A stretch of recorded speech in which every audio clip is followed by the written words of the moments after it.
Labadiena, aš esu Gintautė Černiauskė. Savo video kalbu apie finansus, verslą ir žmonės. Kalbu todėl, kad kiekvieną dieną tai sutinku ir man iš tiesų tai labai patinka.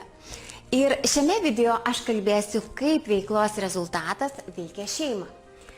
Ir jeigu jūs turite savo verslą, galbūt jūs jau stebėjote. Jeigu jūs turite pelną, turite geras pajamas, turite pakankamą biudžetą, tai galite sau leisti keliauti, galite pirkti to, ko jums iš tikrųjų reikia ir jūs jaučiatės sėkmingas. Labai paprastai šeima yra patenkinta jumis ar ne, patenkinta galbūt tuo, ką jūs darote, ir visa šeima jaučiasi gerai. Bet pažiūrėkime, kas vyksta tuomet, kai jūsų rezultatas yra neigiamas. Jeigu jums nesiseka dėl kažkokių priežasčių, ar ne, tada šeimos nariai yra nepatenkinti. Jie turi abejonę, jumis galbūt nebepasitikė, arba jūs tiesiog nebepasitikite patys savimi, kad galite uždirbti pelną.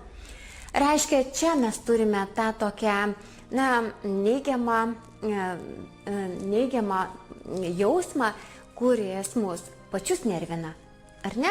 O jeigu mus pačius nervina, tai reiškia nervina ir aplinkinius arba šeimos narius, kurie jaučiasi irgi galbūt nelaimingi taip kaip ir jūs, nes verslas nesiseka.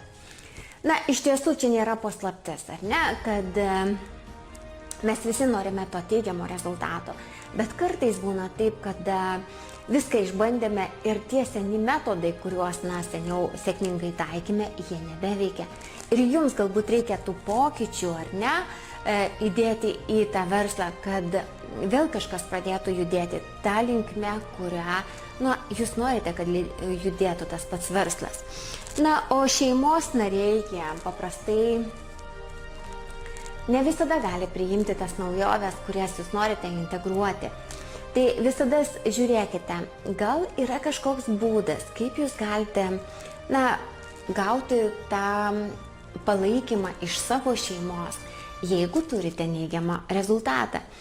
Jeigu šeima jūs palaiko ir jūs tiesiog uždirbate ten neigiamą rezultatą arba prarandate ten versle pinigus, gal yra tai tik laikinas momentas, kada jūs darysite postūmius arba darysite kažkokias injekcijas į savo verslą, ar ne, ir jūs vėl uždirbsite, nes nepraradote pasitikėjimo. Pasitikėjimas yra pats svarbiausias dalykas. Todėl jeigu jau jaučiate, jog jūs prarandate pasitikėjimą, ar ne, ir nebesiseka verslas, tiesiog paprašykite palaikymo labai nuoširdžiai šeimos narių, kad jūs turėtumėt jėgų eiti tame versle, turėtumėt jėgų priimti sprendimus, ar ne? Ir jeigu jūs jaučiate tą palaikymą, tada yra daug lengviau keliauti tai sudėtingais sprendimais pačiame versle. Ir apie tai kalbu ne šiaip sau, nes pati puikiai matau kiekvieną dieną, kada ateina pas mane ir vyras ir žmona konsultacijoje, nes galbūt verslas nesiseka ir reikia priimti sprendimus, kurie galbūt yra svarbi nuomonė ir iš šalies. Bet jeigu jūs tam ryžtatės, tai iš tiesų yra gražu, yra nuostabu, nes jūs turite palaikymą. Ir tai yra be galo svarbu versle. Nes jūs nebeliekate vienas, galbūt yra įsipareigojimai darbuotojais. Ir tai yra savininkui našta, nes reikia mokėti atsiskaityti su darbuotojais, reikia mokėti už sunaudotas, pavyzdžiui, vandenį, elektrą, ar ne, apmokėti sąskaitas už nuomą ir nėra pinigų.